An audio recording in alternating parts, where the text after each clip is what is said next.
terletak jauh dari pusat kota Tasikmalaya dan minimnya akses menuju sekolah terdekat menyebabkan banyak anak di desa Pasir Ipis putus sekolah. Hal ini menggerakkan hati Pak Agus dan tokoh masyarakat setempat untuk mendirikan sekolah di tengah keterbatasan fasilitas. Meski demikian, tidak melunturkan semangat Pak Agus mengabdikan dirinya pada dunia pendidikan. Untuk lebih jauh mengetahui perjuangan Pak Agus, ini cerita beliau. Bismillahirrahmanirrahim. Assalamualaikum warahmatullahi wabarakatuh. Perkenalkan, nama saya Agus Taryono, asal dari Kabupaten Tasik, sebagai guru pengajar di SMP Islam Nurul Anwar di Kecamatan Sariwangi. Awalnya kami itu di sini merasa resah melihat anak-anak yang banyak putus sekolah. Kemudian kami bersama masyarakat di sini membangun sebuah sekolah baru di sini karena jauh ke tempat SMP terdekat dari sini, sehingga saya bersama masyarakat membangun angkatan pertama. Saya itu bisa memberikan manfaat untuk orang banyak, untuk masyarakat terdekat. Mungkin saya udah cinta terhadap pendidikan ya Kak. Jadi kalau kita ketemu sama anak-anak, walaupun selalu istilahnya kadang di kelas itu kan tidak selalu anak-anak itu tidak selalu kondusif, kan ada yang beda-beda karakter, ada yang malas, ada yang apa gitu kan, ada yang rajin. Tapi kalau udah ketemu anak-anak, kita itu jadi senang, jadi bahagia gitu ketemu anak-anak di kelas. Karena ada dari guru-guru saya bilang bahwa khairnas anfa'uhum linnas, sebaik-baik manusia adalah yang bermanfaat buat manusia yang lainnya. Itulah yang menjadi landasan saya untuk mengabdikan diri di sini, mewakafkan diri untuk pendidikan, untuk mencerdaskan anak bangsa yang ada di wilayah sini.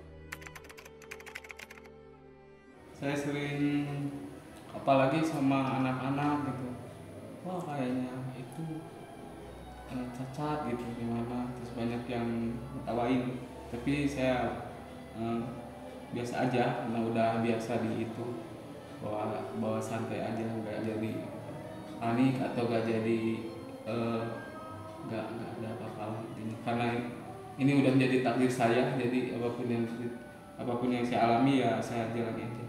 Tidak menjadikan keterbatasan itu sebagai halangan ya Pak ya?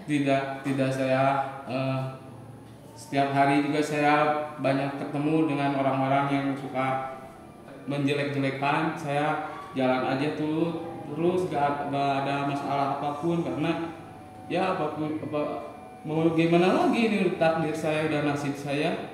Kalau kita diem mungkin gak ada aktivitas, mungkin gak bisa apa. Makanya saya jalani aja. Kalau saya melihat menilai tentang sosok Pak Agus Taryono, beliau adalah sosok yang luar biasa. Beliau berjuang dalam mengabdikan, mendidik, membimbing anak didik kami dengan tulus ikhlas. Meskipun dalam kondisi keterbatasan secara fisik, tapi beliau tetap bisa melaksanakan tugas dengan baik.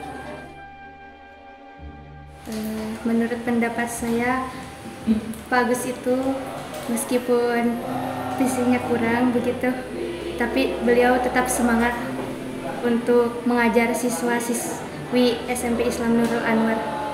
Dia orangnya penyebar baik. Pak Agus itu baik, sopan, selalu mengajarkan kami untuk beribadah, harus taat kepada orang tua.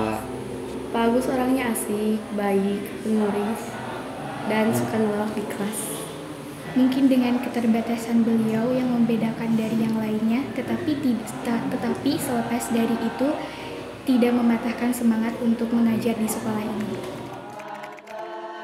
Iya, karena kalau menurut saya itu skill anak-anak itu jangan hanya ada satu, minimal ada dua gitu. Ketika misalkan dia circle-nya ini lingkungan seperti apa, terus di sini ada hobinya apa, biasanya hobinya yang dibangun kadang menjadi nilai mutu yang baik untuk kedepannya.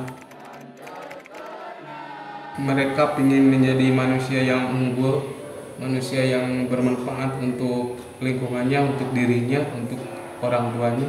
Harapan saya mereka menjadi orang-orang yang berguna untuk dan sukses. Sangat termotivasi. Kalau boleh tahu cita-citanya apa? Wanita karir. Ingin menjadi anak yang sukses dan membanggakan kedua orang tua atlet voli. Fakultas kehukuman seperti hakim. Menjadi dokter. Sayangilah apa yang ada di bumi, maka yang ada di langit juga akan menyayangi. Jadi kita harus memberikan yang terbaik, menyayangi apa-apa yang ada di daerah kita, ada yang di wilayah kita, di teman-teman terdekat kita, circle kita berbagi kasih, berbagi peduli, empati seperti itu. Nanti juga dibalas oleh Allah dengan cara apapun untuk kebaikan-kebaikan.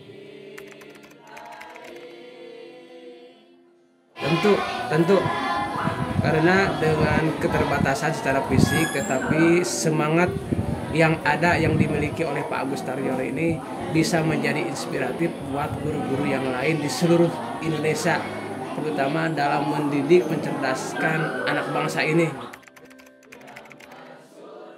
Tetap ingat 5S: sopan, santun, salam, sapa, senyum. Harus berbakti kepada orang tua, harus rajin beribadah. Tetap bersemangat, jangan pantang menyerah, kejarlah cita-citamu setinggi langit bukan setinggi tanah. Kejarlah cita-citamu setinggi langit dan kalaupun terjatuh ada di bawah gugusan bintang-bintang.